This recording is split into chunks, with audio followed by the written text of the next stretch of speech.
Hey guys, welcome back to another episode of Tell to Trevor. Today on my podcast, I have. I am independent wrestler, the Prodigy Hendrix, mostly around the Gulf Coast area, based out of Florida, Alabama area. Thank you for having me today. No problem. What sparked your interest in the professional wrestling industry? What sparked my interest? Well, it started. There's like two stories. I'm gonna give you like the main first one and like a little small story. It's the most cliche story ever. I see my grandfather flipping through television channels and SmackDown was on one time and it hooked me ever since then. It was like 2009, 2010. And then I got SmackDown versus Raw 2010 from GameStop on Xbox, oh no, on PlayStation 2, and I beat the crap out of John Cena's Randy Orton. And I was like, hey, I like this stuff. Let me watch it every week. And now I'm here in 2025. that, Um, that's the sum story. I normally like give the full story, but the whole story takes like almost 10 minutes of just talking, and I don't want to like take up all your time with all that. go ahead. Floor is Oh, yours. all right. So, like I said, it started, flipping channels with my grandfather, and SmackDown was on TV. It was the era where Green Day was their theme song, and Undertaker was still out there every week. All of that fun stuff, and I got into it. I started watching it every week. Monday Night Raw, and then I found TNA. It was when they were called Impact Wrestling. They had just made the transition to Impact Wrestling, so I had just found them out as well. So for the longest time, I thought there was only like two major companies, and for the long time, I was playing the video games. Like I said, I got SmackDown versus Raw 2010, and became an instant fan. From having all the video games of WWE to watching WWE every week, and then finding out there's more wrestling outside of WWE, it really sparked my interest. And I was like, okay, so now I know I don't just got to watch wrestling on specific channels and specific shows every week. There's different like New Japan, ROH, TNA, stuff like that. And I guess once I found out there was more wrestling outside of WWE, it sparked my interest even more. And I was like, hey, that's what I want to do. Um, who are the wrestlers you grew up watching as your favorites? Grew up watching, like when I got around that time, I can say John Cena, Randy Orton, The Miz. I'm very much on the younger side of wrestlers nowadays, but I love the old wrestling just as much. But growing up, I think my main were, like I said, John Cena, Randy Orton, The Miz, Rey Mysterio. Let's see. I was a very big Dolph Ziggler guy. I like Dolph Ziggler a lot. He was one of my top guys of all time. How did you get started in the wrestling world? So originally, I started training at 12, 13 years of age. 12, 13 years old. My mom signed a waiver and everything, so she was perfectly fine with it. Um, I was 12, 13. I got in touch with like some local guys. And a guy that I won't mention because he's blacklisted, so I'm not going to give him the light of day to say his name or anything. But JT Angel and Extreme G, local wrestling guys who now I work for a bunch of times now. Um, they gave me my start when I was 12, 13 years old. Um, I was training. I'm 20 now. Let me just say that. So I've been with them for a really long time. Um, I was 12, 13. I was doing like camera work and stuff like that. And then when I turned 14, I was at a show. I listened to somebody I was supposed to listen to. I was doing, up and overs over the ropes and stuff like that. And well, I knew I could do them. So I was like, hey, the person just said do them. I know I can do it. Why should I not do it? So I did it. I didn't listen. My whole left side of my body made it over. Right arm made it over. But my right leg clipped the top rope and I came down and my arm was like trying to catch myself. So when I caught myself, my arm looked like a freaking noodle, and that explains like you can't really see it that much, but there's a scar right there. I had surgery when I was like 14 because I broke two bones in my arm. Um, so training to be a wrestler was on hold for a little bit, and then I was reffing, and I was like, you know what? I refed for 3 years. I was like, I want to wrestle. I want to do what everybody else is doing, and now I'm on my third consecutive year, taking bookings every weekend as much as I can. Um, this is my third year as a wrestler, and I wouldn't trade it for the world, man. Um, what was your first wrestling match like? Oh, wow, this is. Oh, I put this over so many times when I do a podcast, but someone always tends to ask me a question I've never been asked before. So that's the first time I've heard that question. That honestly might be my favorite question that I've been asked so far. So my first wrestling match. Okay, do you want the quick 3 minute squash match that I did as a enhancement talent to put somebody over real fast that wasn't a wrestler? Or do you want like my first actual in ring six In to ring eight debut. 6 to 8 minute match? Okay, so this was as the gimmick that I just got given to me called Fin Quang because the putting over thing I was called the Raging Asian from the Badlands of Thailand. And that's what most people don't know what I am. I'm actually a quarter Thai. So I was like, hey, I'm Asian. They're like, okay, we're going to give you this, run with it. I'm like, okay. And of course, all I did was put over a guy that was a manager, God rest his soul, Rob Shivers, who helped me a lot in my career. Um, but my first match was as Finn Quang against the Cali Man. Cali Man is a one of the local legends around where I live. Very great guy. He can get in there and man, he can work a freaking broomstick to a mop to a freaking pillow. He's just that good. He can get in there and work whatever you want him to work. Um, so I was very nervous behind the mask because I was like, one, I can't breathe like everybody else is breathing out there. Two, this guy is a veteran, and this is like my first solid match. I'm like, what do I do? And we're talking. He's telling me, hey, just listen to me. Just we're gonna get it done. And I'm like, okay. So I go out there, I go to the entrance and everything, and I feel something I've never felt before because I grew up, I played pee wee football, I did theater, I did plays in like elementary school, all this and stuff, and I was very like, active, like being in front of people and stuff. But this was just, there's feelings like compared to public speaking and to actually like putting on a show for like however many fans are watching. And from the moment I walked out due to my entrance as the creepy Finn Quang character, I was like, okay, this is real. And then I get in the ring and I'm like looking around because when he's doing his entrance, when your opponent's doing their entrance, you have the time to, let it sink in, look around, visualize everything, and actually break things down. And I'm breaking that down and I'm like, wow, here I am in this ring. I'm gonna mess up. I was like, I am going to completely destroy this show. I'm going to suck so bad they're never going to want to ever use me again. And which was not the case because I got in there with Cali. We worked a little bit. Very, very. If I couldn't have asked for a better debut match or a better first match with anybody but him because he definitely kept me comfortable. He talked to me the entire time, and he was like, "Hey, just listen to me."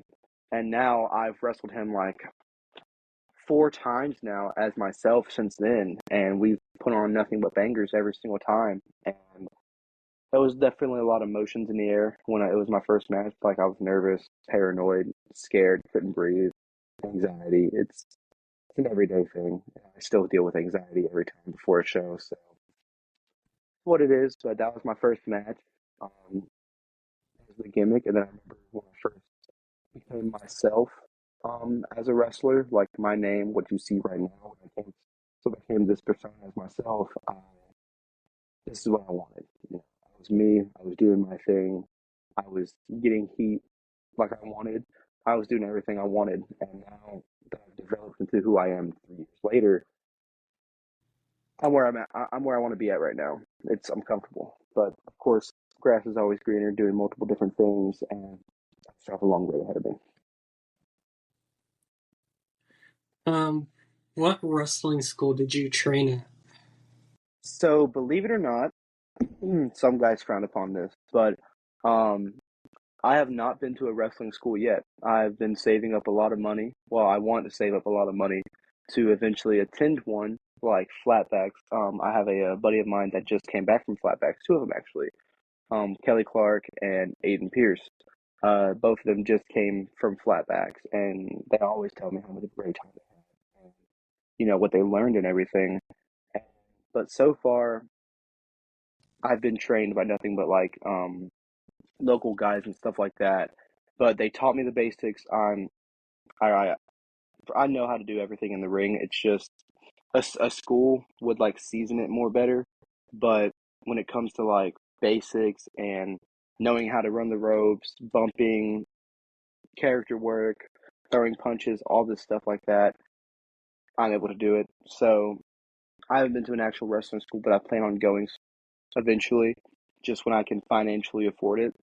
But as of right now, I'm trained by JT Angel out of Impact Pro Wrestling, Extreme G out of Impact Pro Wrestling, and Waylon Barley out of New Heights Wrestling.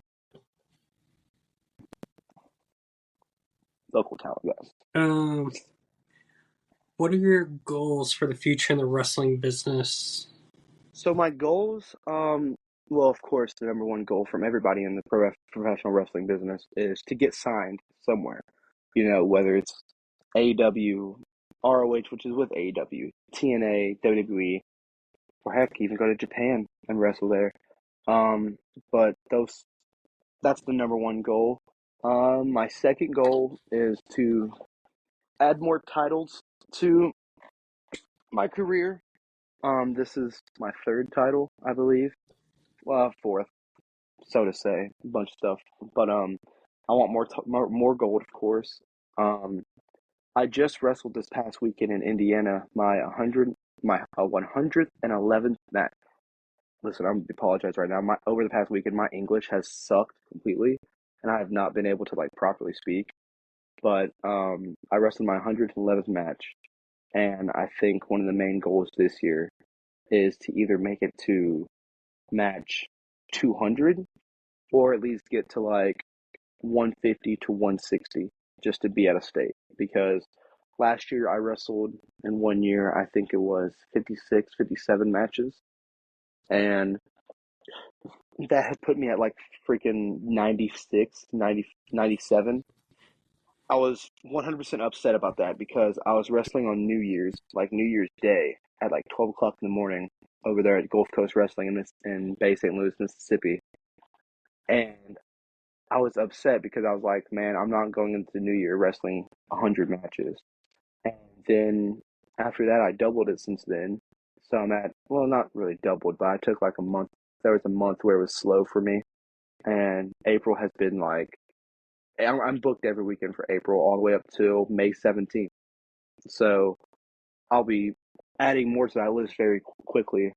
But I think 150 and 200 matches this year is one of my big inspiration, well, big future goals, of course. But honestly, just more matches, more titles, more states, more roads, and more memorable opponents this year is what I want. Can you describe your wrestling persona or character for people around the world?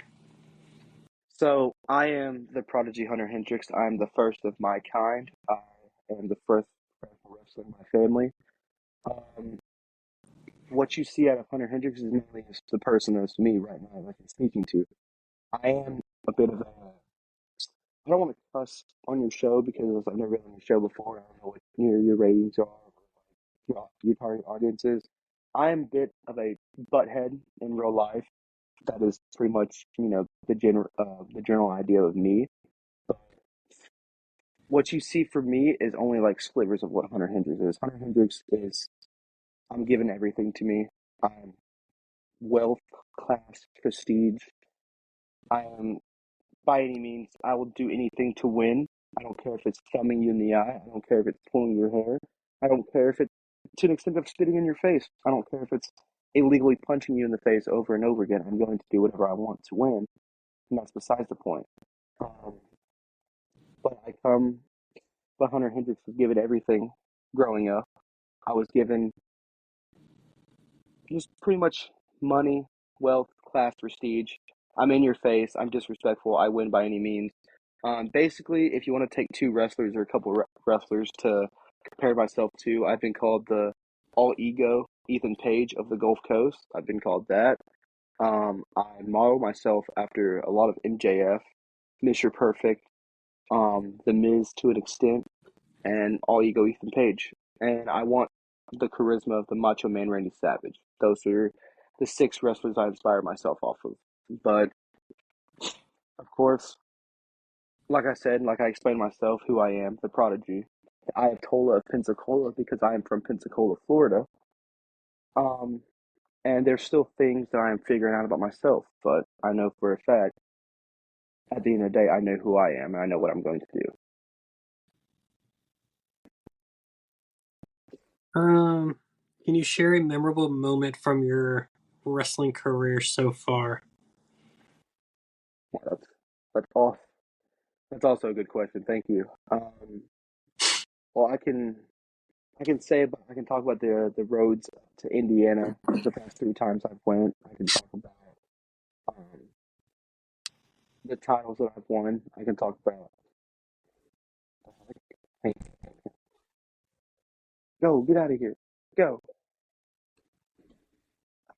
Sorry. That was my little brother. I should have super in his face when he opened the door, but that's besides the point. Memorable moments. I think that's actually a tough one. I think okay, honestly, I'm going to say okay. So it's a neck and neck between these two, but I think one of my memorable moments is wrestling on New Year's. On New Year's Eve, we had a 18 plus show at Gulf Coast Wrestling in Bay St. Louis, Mississippi. It was on a Tuesday, mind you. It was on a Tuesday night, New Year's Eve. The show goes on till after 12 a.m. because that's New Year's. That's the first day of the year. And there was a match called the Clubhouse Cluster F. I'm not going to say the other word, but it was a 10-man battle royal. Well, 10-man pinfall elimination battle royal, so to say, to determine who's going to face Jay Smiles, the former GCW Digistrap champion, at midnight for the very first match of 2025. I won that clubhouse match, and then I faced Jay Smiles on New Year's at 12 a.m. for the first championship slash match. We say it was the first championship match of 2025 because I really can't think of anybody else that was putting on a show at midnight on New Year's. I can't really put a nail on it.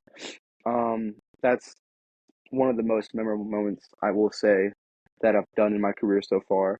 I'm gonna give you a little one real fast. It's wrestling someone who's like a sister to me, love hate relationship. Her name is Lucy Blade. I don't like her sometimes. I like her sometimes, but she was my first intergender wrestling match, and that is something I hold dearly to my heart because to have the trust that someone wanted to face me in the ring that wasn't a male talent.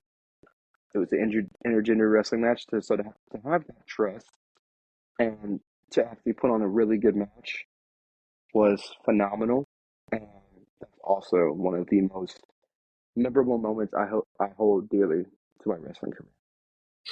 This is the Lucy you're talking about. Yes, yes, I hate I her. just sent her a message, try to get her on the podcast. Uh, Lucy, if you watch this, I hate you, and I will never be your friend. I don't want to be your friend. And at the Southeastern Showcase, when I fed you your medicine and put you to sleep, it wasn't personal. I was just, like I said, doing what I had to do to win. So, thank you. Come again, sweetheart.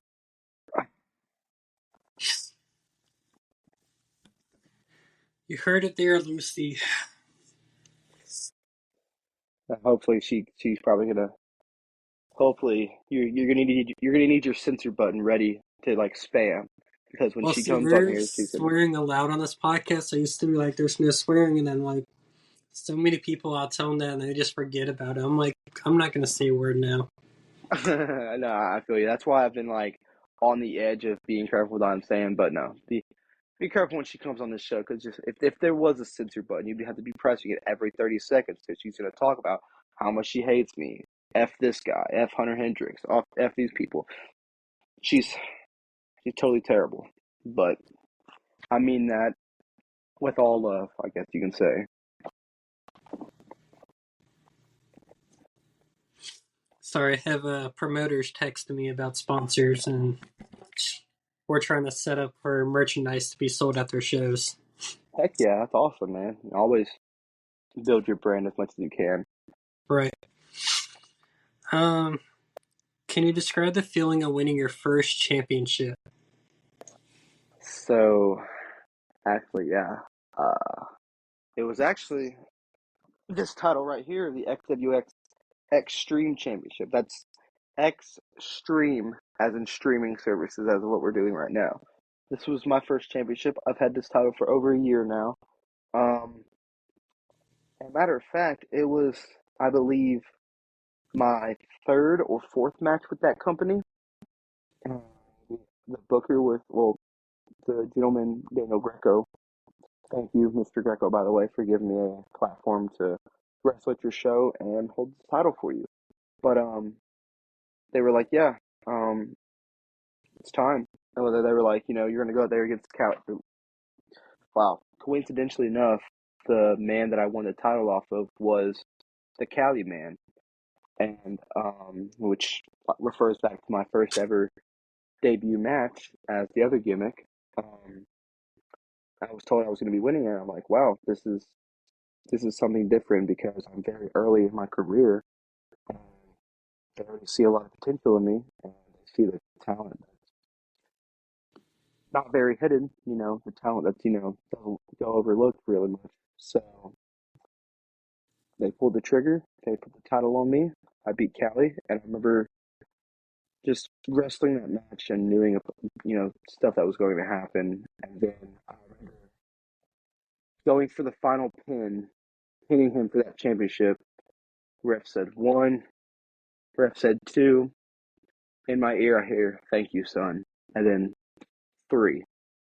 And then the feeling of being a champion kind of embraced me. And then the referee handed me the title. And I'm looking out into like the audience, the people that are here that paid for the show, that are watching, are now watching this 18, 19-year-old kid. Yeah, I was 18, I believe. I was watching this 18-year-old kid, 19 at most, win his first title, and I'm like, wow, this is definitely a feeling when you have the crowd booing you, when you have them, hating you the entire time, and then you're just walking around boasting that championship, and then you walk through the back and you get nothing but claps and praises from everybody. It's definitely a good feeling. And now I've sort of made this title my own precious little cargo because I've been defending it. I've been showing it off to every single person all over Facebook because I hold this title proudly. And not only was it my first championship I ever, well, it wasn't my first championship, but it was my first singles title I ever won. So this is why I hold it very dearly to my heart. And now she hangs out with me whenever I'm lonely. Um, how do you handle the mental and emotional aspects of wrestling? So that's your wow. Kudos to you, man. First off, kudos to you. You have been knocking these questions out of the park. So you said the emotional and the mental Yes. stage of this wrestling. So I hold a. So it's terrible, and I've gotten better at it. But mentally, I'm very. I hate to say that, but mentally, I'm a little mean to myself sometimes. Like week before shows, I'll be like, okay, show week. I got this week to prepare. I got this week to get ready. To, wash my gear, do all this and stuff so I don't stink, pack up, and go, I'm going for the weekend. I'm going to do this. Um, And then the night before show, normally the night before the shows, I can't sleep because I know it's show day the next day. So I stay up late, then I wake up, I do my normal routine, I shower, brush my teeth, get everything packed up and hit the road. And then the whole way to the show, I'm just beating myself up. I have anxiety, and I tell myself, hey, you're going to suck tonight. You're going to mess up so much. You're going to suck. You're going to mess up. They're going to laugh at you. You're not going to get your reaction. You're not going to get anything you want because you just suck. And the whole way there, I'm just like thinking about this, but I'm also listening to music, so I'm kind of tuning it out. And then I get to the building and, I shake hands and stuff like that and hang out a little bit, roll around, get my reps in. And then the whole time I'm okay. And then right before I walk out the curtain, this is when everything hits. You feel the butterflies in your stomach, you feel your stomach drop, you get like the shake, you get everything in your head, and you're like, oh my God, it's time. And now I'm going to mess completely everything up. And right before you walk out the curtain, you're thinking all of that. And then you walk through the curtain, and it's kind of like going on a roller coaster, or like going up a hill and then coming all the way back down the hill. You go up, the butterflies are building up. They're there, you're like, oh my God.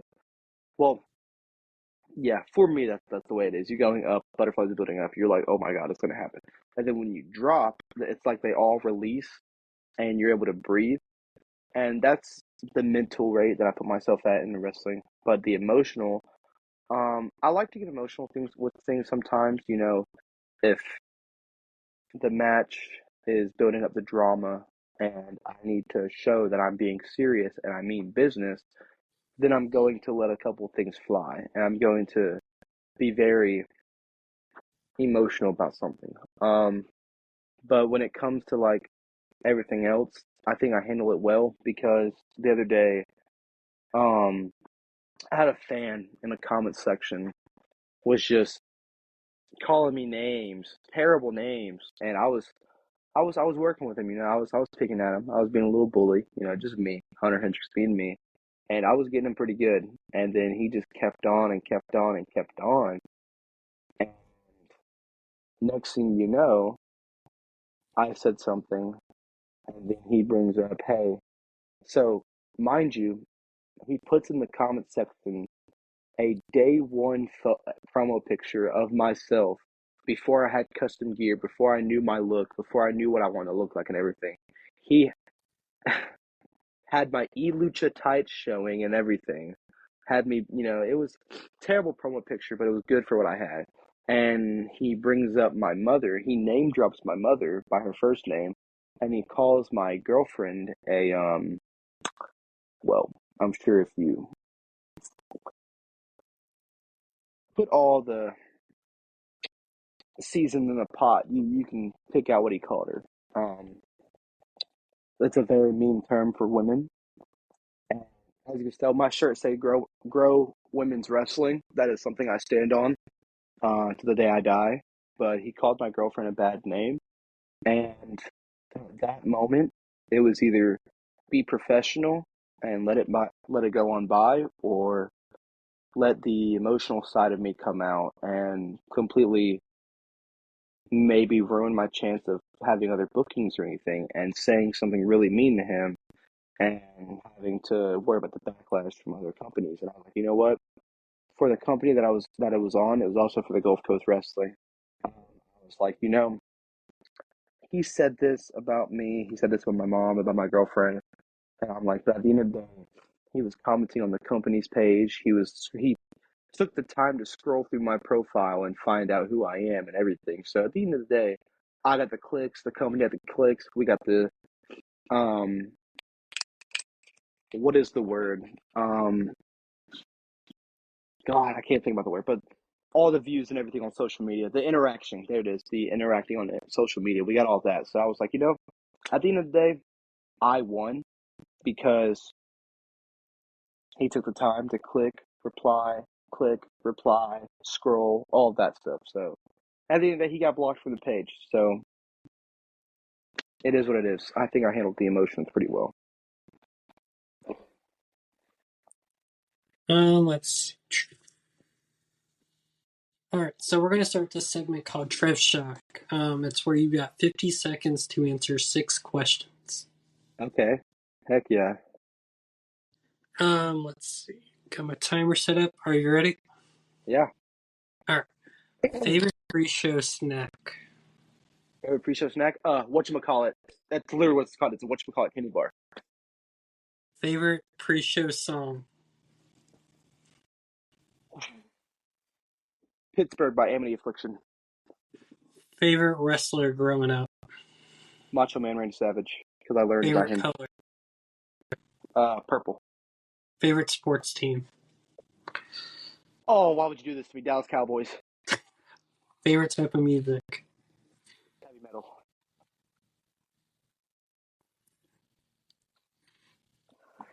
You probably just ruined my chances of getting booked anywhere else because of the Dallas Cowboys answer. I hope you know that. Like that was You're boy. not the I should have first said one to say Dallas Cowboys. okay. Not the first one, but definitely. I can hear everybody now. Oh, half people know I'm a Dallas Cowboys fan, anyways. Once you get to know me. Might get you booked in Dallas. Oh, might give me a championship. What you mean? It might give me overboard. You know what I'm saying? Shoot. I mean, I don't like the Dallas Cowboys, but I got a friend that's on the Cowboys, so I have to technically root for them. Really? Who's your friend? Jalen Brooks. What position does he play? I don't even know. I just know he plays for them. Okay, well that's all you gotta say, man. Yeah, he's playing for the Cowboys. All right, he's playing for America's team right now. All right, so he's He's winning. a wide receiver. Heck yeah, heck yeah.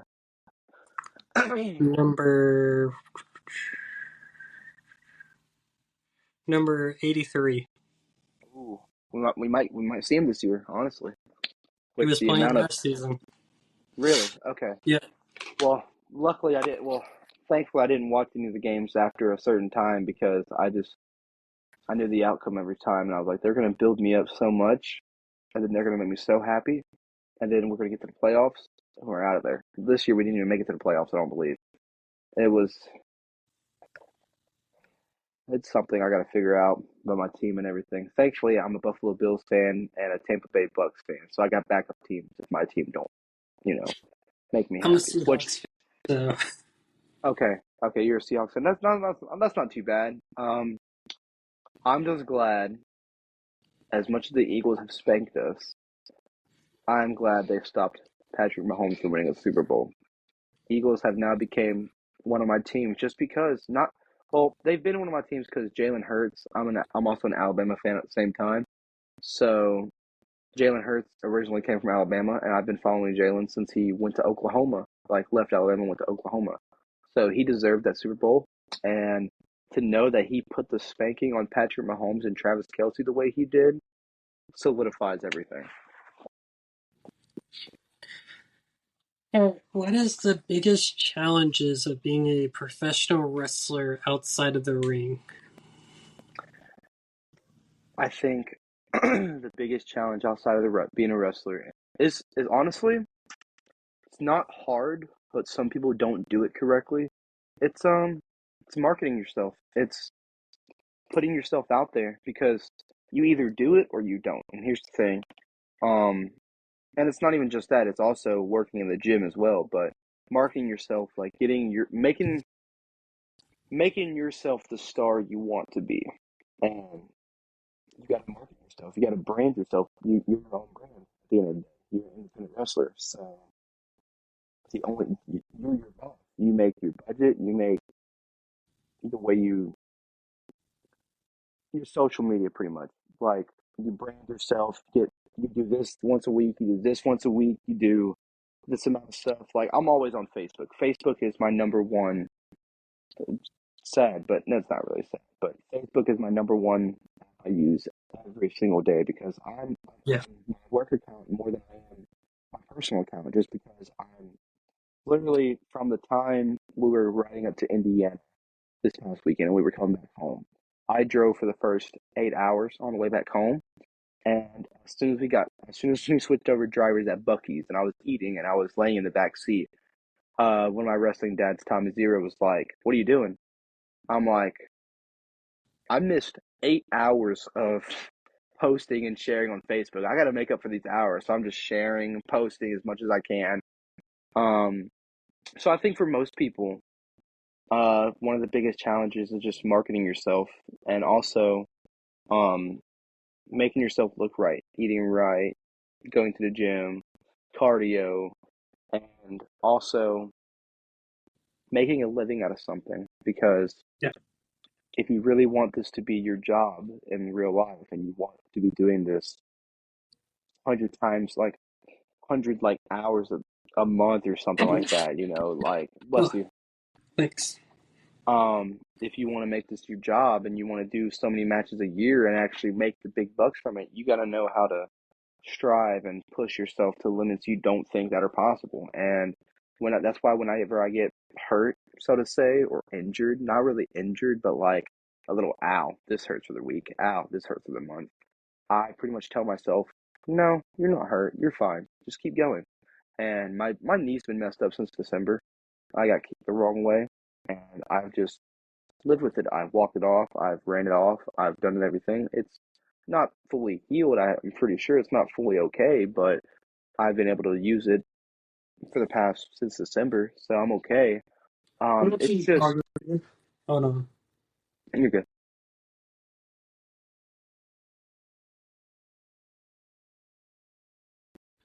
All right, back to what you were saying. You're good, man. It's just finding limits for your body that you're willing to push yourself to. It's when you wrestle hurt. My wrestling dad said this over the weekend. When you wrestle hurt, it's kind of fun because then you find the limits your body's willing to go and you find out how hard just you are able to push your body. So I think that's one of the main things of being a wrestler is being comfortable, making your body look the way you need it to be, and just building your brand pretty much. Yeah. What are your favorite hobbies outside of the wrestling world? Ooh, concert going. I just got into going to concerts again. I haven't been to a concert since I was like 9, 10 years old with my mom going to a festival. So, there's something. Oh, that's just like away from the sunlight. Okay. Um, I like going to concerts. I like jamming out the heavy metal and stuff like that. Like I just went and seen Enemy Affliction, in Pensacola. That was an amazing concert. That was, excuse me, that was one of the best experiences of my life. So concert going, um, watching football, hanging out with my beautiful girlfriend, and um, I like to go out a lot. I I like to get out and be social and stuff like that. Sometimes I've kind of veered into like being a homebody now. But and my last one is play video games. I've been playing the crap out of Cyberpunk 2077 because I just bought it like a month ago. So I've been grinding my life off just to play it. But my favorite downtime is to play video games and to relax for real.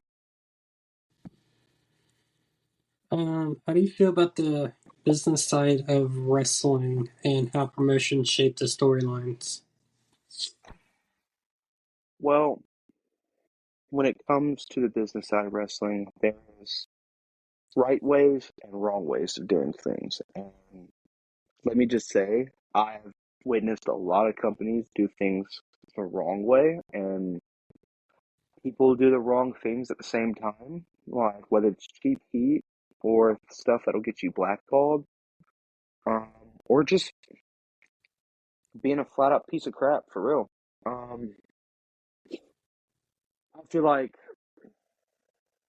companies, when it comes to stories and stuff like that, they need to book whatever feels right, and I don't think they should just put somebody over just because they're a big name or just because they're paying them this much of money. You have Yeah. endless of talent going around the independent wrestling scene to not push it, to not showcase it, and stuff like that. So the business side is also very crooked. Like there's a lot of bad and good promotions out there, and there's a lot of bad people who run good promotions or just good people who don't know what they're doing.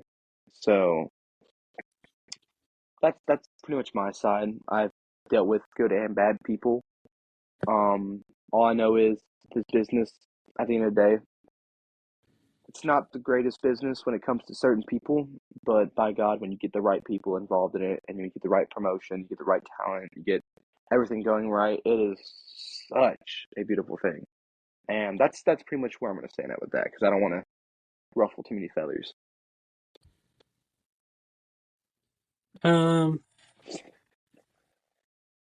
if you could wrestle any legendary wrestler from the past, living or dead, who would you choose and why? Ooh, wow. Okay. So when it comes to legends, my top list is Mr. Perfect, Macho Man, Ric Flair, and sprinkle in some Eddie Guerrero in there because Latino Heat, I've always loved Eddie. If I'm being honest, I would like to wrestle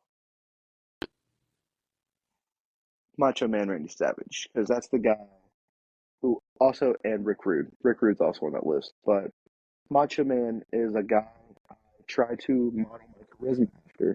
Macho Man is the guy that I want. So, yeah, it's the glare again. It's messing with me. I'm seeing on camera. I think I'm like dust or something's on my screen. It's tripping me out. But Macho Man is definitely the guy that I would wrestle if I could bring him back alive and have a dream match with because his charisma, everything he did was just what I want. And if I could wrestle Macho Man in my career, that would be probably the coolest thing.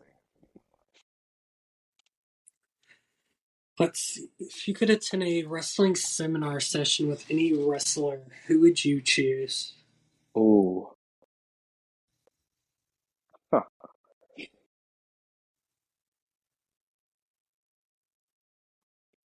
John Cena. Cena? Okay. Cena, 100%, because he has a brain on the business side of wrestling, but he was Yeah. also the top guy for the last 15 years, pretty much. So I feel like there's nobody else better to learn from other than Cena. Yeah. If you could have a wrestling legend as your mentor, who would you choose? Ah, they have to be alive. It does not matter. Ooh, okay.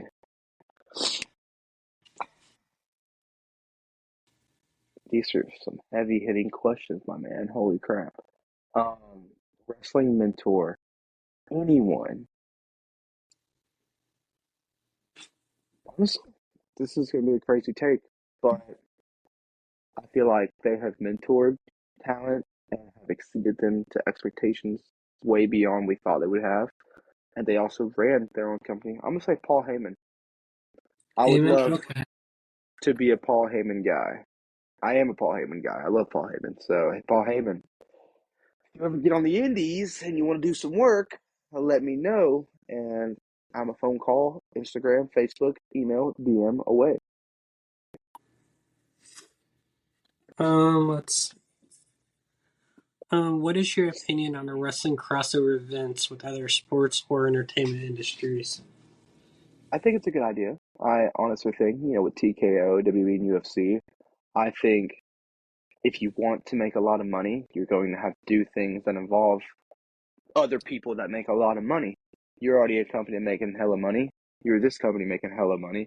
So why don't we just say screw it and we make hella money together? And like when it comes to WWE and TNA, I'm also a fan of that because WWE is WWE NXT, let alone that, and themselves. They're already the go-to place. They are the top place you want to go to. But when you bring in TNA and put them on NXT, it's showcasing, hey, there's also great wrestlers here, and we're going to put them on our screen, and we're going to showcase them against our talents. And now, guess what you do there? You got people tuning into NXT on Tuesday because they want to see if those TNA people are going to be there. And then you got people coming in on Thursdays watching TNA to see if NXT people on there. So I think in the end, it works very well for both companies because they're making money. They got talent showcasing it like nothing. Yeah. So I'm very for, different promotions, different companies, and different aspects coming together because at the end, everybody wants to make money and everybody wants to do their own thing. So if you're able to do your own thing and make a lot of money at the end of the day, why even stress about it? Yep. I know, like, if you've been watching the product a bit for TNA, they're bringing back, like, the TNA stars that are on NXT Yeah. just to help out. Hmm. Like, they just brought back Ethan Page Yeah. Yeah. It's just crazy. for a world title shot. And I'm like, they know they're not going to have him win it because, A, he's part of NXT. Yeah, and which it would be crazy though because it was the same aspect when the Hardys were facing Fraxium. I was like, can you imagine if they said, "Screw it, hey, Fraxium, why don't y'all win the TNA titles at the same time and come over here?" Or it was one of the instances where like the Knockouts Championship or the Women's Championship was on the line. I was like, oh my god, what if they? No, it was when Moose was wrestling Obafemi for for the NXT Championship. I was Yeah. like, can you imagine they swerve us and like, hey Moose, you could win the NXT title, just be on both brands. I would have lost my crap because I'm like, holy crap! One, I've taken a boot from Moose and caught a man getting powerbombed from Moose at a company, and now he's on WWE television with the NXT Championship. Like, what? But no, but I feel like if Ethan Page won the TNA Championship while he was in NXT, that'd be crazy. But Yeah. more than likely, he's not because he's got the match against Ricky Saints for the North American Championship at Stand and Deliver. So, probably least likely to Right. happen, but it would be cool to see. I know, like, if you listen to what the Hardys have said in interviews, the only titles in the WWE that they've never had for tag team is those NXT titles. Yep. And I was like, we already know WWE's gonna give them the titles. You think they're going to give him those titles eventually? Absolutely. If if they, do you think they But should I do think it while they're they're in waiting for TNA? The TNA I think they're contract ends. getting the titles, like, see how the partnership goes Yeah. first off, and then just to see how it takes off from there. Yeah, for sure.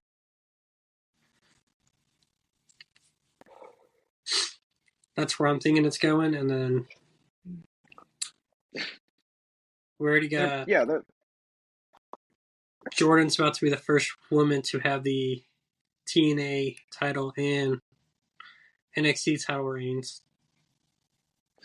yeah, because she's probably winning a thin and liver. I think she probably will. No, she's not booked for the title at Stand Deliver. I don't think. She's not really I don't okay. think so. She has Either way, Jada Parker. yeah. Either way, she's gonna win a title though. Like I think they're just holding back because they have Stephanie Bakir and Julia.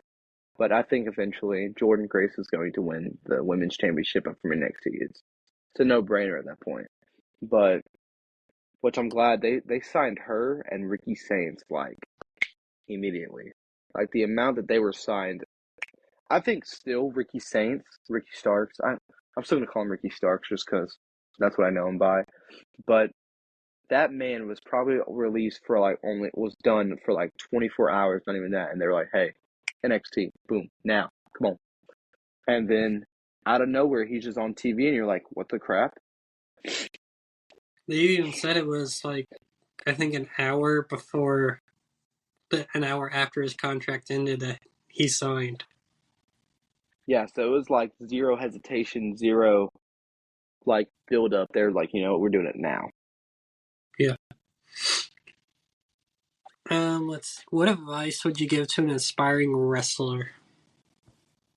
Um, just like me, if you're young, if you're just starting out, because I actually have trainees that train where I'm at. One of them is like my son. I call him my son. He's only like 16, but I call him my son because he takes a lot of the stuff that I teach him and the stuff that I do in the ring and puts it in his stuff. So, um, any of the inspiring up and coming wrestlers, if you think about quitting, don't quit. If you think things aren't looking your way, or if things aren't, looking up for you, or if you think, you won't make it in this business, then, like I said, don't quit, because at the end of the day, you're your main critique. You're the person who's stopping you from your success. You're your own worst enemy at the end of the day. Um, the only reason you're not going to get where you want to be is because of yourself. And if you don't want to work hard and push yourself, then maybe it's not for you. But if you're willing to work hard, push yourself to limits where you don't even think you'll be able to push to, and then some, and you just keep on, sky's the limit. You don't give up, work hard, bust your tail off week in, week out, month in, month out, whatever makes you happy. And this business has a spot for everyone. Well, Yeah.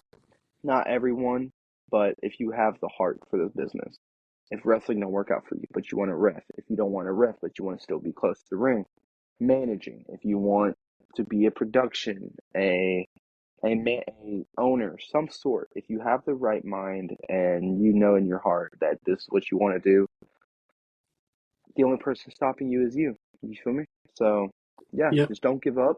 Work hard. Believe in your craft. Work on your craft, and just work for what you believe in. And I promise you, things will start going good for you. Because I didn't think if you tell me where I was if I'm 3 years in, and if you would have told me 3 years ago when I first started that I'd be at where I'm at right now, going all over the place 3 years later, I'd call you stupid or insane. Now I'm like, I've been to Indiana. I've wrestled all over Florida, Georgia, Alabama, Mississippi. I'm making my name into those areas of the world, and I couldn't be any happier. So just give yourself time. Let yourself build up. Be patient, and your time will come. Just work hard. Don't quit. Bust your butt, and the sky is the limit. Yep. What was it like working with a particular wrestler that you clicked with in the ring? Wow. Um, I think, let's see. I could be cliche. Actually, yeah. I'm gonna say there's a bunch of wrestlers that I've wrestled with. Two of them. One of them's my tag partner. Well, I'll just give you the feelings that I've gotten from them, and then I'll explain why. My tag partner, Bodie O'Hara, um, he also started training with me where we all train at. Me, him, and a couple others. Um, my old buddy that I grew up with, his name is Logan. He's known as the wrestler, the Legacy Logan Yan, which I hate right now. But I also team with him a couple times. But he brought Bodie into the business, and him and Bodie were cool. But me and Bodie spent one night together. Like, we drove to a show one time, and I spent the night at his house because we had training the next day. So I was like, "Hey, can I just crash with you and we hang out and stuff?" He's like, "Yeah, we can do that." And since then, now me and him are tag team partners all over the place. We're called Punk Money. He is the Panama Punk, Cody O'Hara. I am the Prodigy Hunter Hendrix. Yeah, I'm the Prodigy Hunter Hendrix. And we are Punk Money. And I think he is probably my tag team partner for life as of right now, because he's a big power man. He's 6'3", 280, roughly that. And I'm 5'6", 5'7", 185. It's on the smaller side. I'm the technical wrestler. He's the big brute that throws people and throws me into people. So when it comes to moves and everything and being a tag team, I don't think I could have clicked with anyone better but him, because we have so many moves we can do together that match the way we work. Like, he can do these brawling powerhouse moves. I'm doing these in your face, despicable moves. Like, we have a move where I Irish whip somebody and I drop toe hold them into the ropes, and Roman Reigns drive by kicks them on the apron. We have a move called Project X, where he does this everwing uppercut. Well, oh my god, I suck at names, but um, Ever Everwing. I think it's called the Everwing. Our wrestling dad did it. So snapmare, you're sitting up. He puts his hand on your back. He floats midair, comes all the way down with the European uppercut and uppercuts your back. And at the same time, while he's doing that uppercut, I'm coming in with the house call swerve kick, just kicking you in your face. We call that Project X. And when it comes to a team, that's one of the guys I've clicked with the most. And then Lucy Blade. As much as I hate that woman and give her, yeah, I'll give her love, I'll give her hate, whatever she wants. But at the end of the day, she's okay, I reckon. But no, on a personal standpoint, it was great being able to click with her and stuff like that. And we were able to have a really good match for what it was for and how little experience she has in the business. And I was able to help her out and do the best I could with her. We had a great match, and clicking with somebody who was a female in the wrestling and wrestling a female, it was definitely something that I didn't expect, but we clicked right off the bat, and we've had nothing but we've had a great match before. And of course there's other people, but you know, yeah, there's a couple people that I can click with in the ring, and just like eventually, like we're going over stuff, and the next thing you know, hey, why don't you do this? And then we're like, yeah, let's build off of this. And just for me, when I meet someone that understands wrestling just as much as me and loves wrestling as much as me, and we understand the psychology and the storytelling behind it, that's where I know I can get something good out of them, and that's where we start. Hey, rapid fire. Either we'll call it right now, or when we're in there, we'll call it out there. Can you talk about a significant feud you had and how it helped you grow as a wrestler? Um, a significant feud. Um, maybe it's not a feud. Maybe it's just like a match I had. But maybe I can get a feud.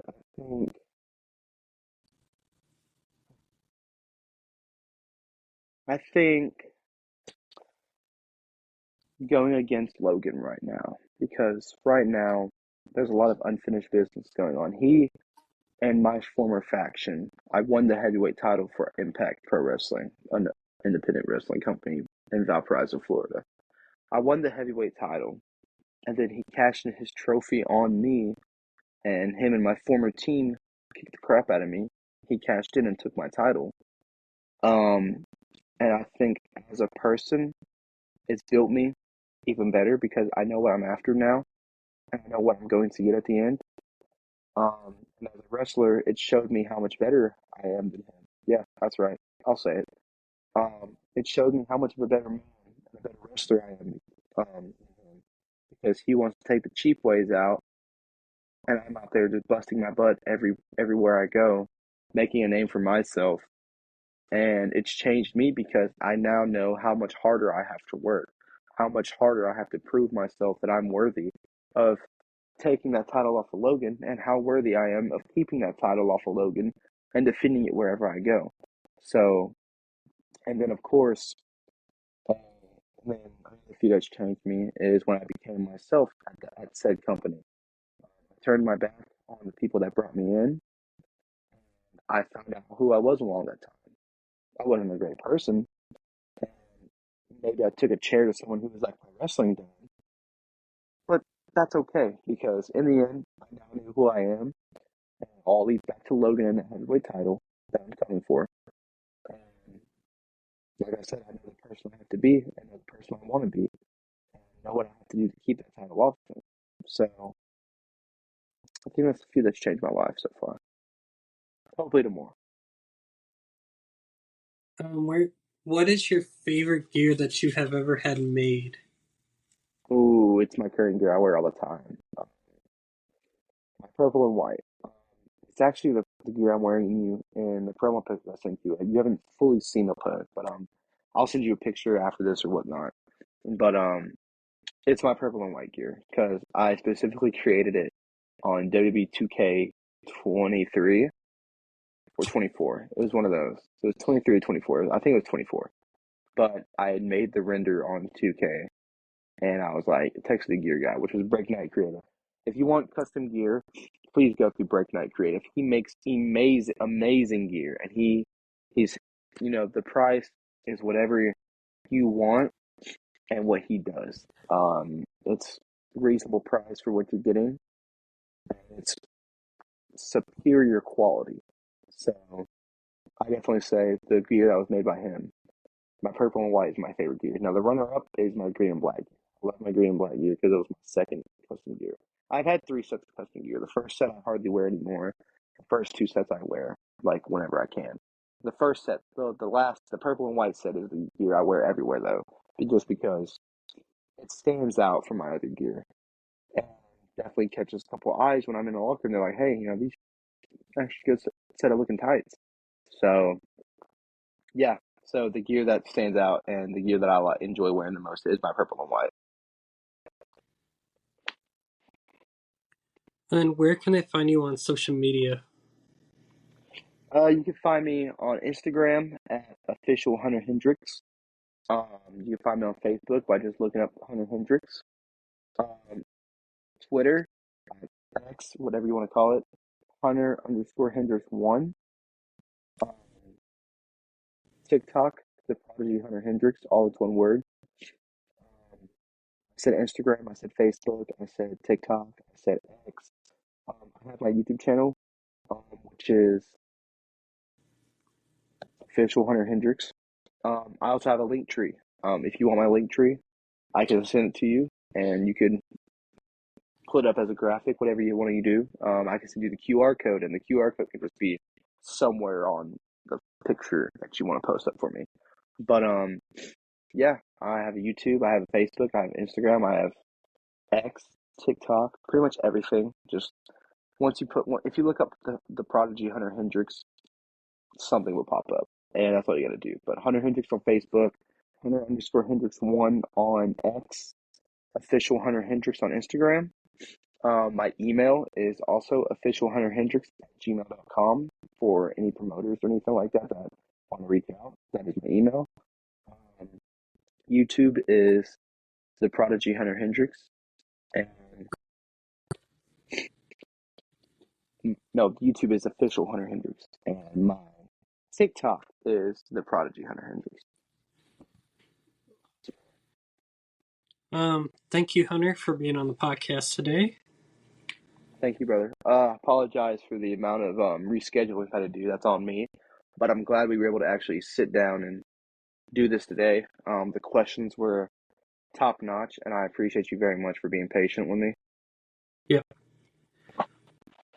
And then, guys, we are doing a t-shirt contest, one for the people that have been on the podcast. So, Hunter, if you wanted to win a free t-shirt, Ooh, just go to the what link do I have to do tree. there? And then we got one for the fans. Also, they will be chosen December 2nd, the day after WrestleCade. Heck yeah. All right, so get a link tree that's in your bio. Yep. I'll have one that says Awesome. wrestlers, and then there's one for the fans. You guys get to pick which design you want, Okay. because we had a professional company design them for us. Heck yeah. And then thank you to the sponsors of TBD Wrestling, Wrestling Evolution, and Apple City Championship Wrestling, which are all located in North Carolina. Wow. Where are you located in? North Carolina. Oh, you're in North Carolina. See, I had no idea. I thought that's crazy. I'm in like I said, Alabama, Florida. I live 2 minutes down the road from the Florida state line, so Okay. I grew up in Florida, so I'm in Alabama, but it's basically Florida. So I had no I idea am you're actually in like North Carolina. That's crazy. 40 minutes from the borderline of South Carolina, so depending which Heck direction, yeah. which way I want to go. Heck yeah. An hour drive if I want to go through Charlotte, Ooh. Ooh. or wait until like 10 o'clock at night and no one's on the road and speed right through it. Oh yeah, that's the way to go. That's I like driving home after shows late at night because I can just you know go right through. Yeah. All right, and we will see you guys next time as we got What's his name? Mel Gibson. Sorry if I'm not pronouncing that guy's last name, but see you guys next time. All right, man.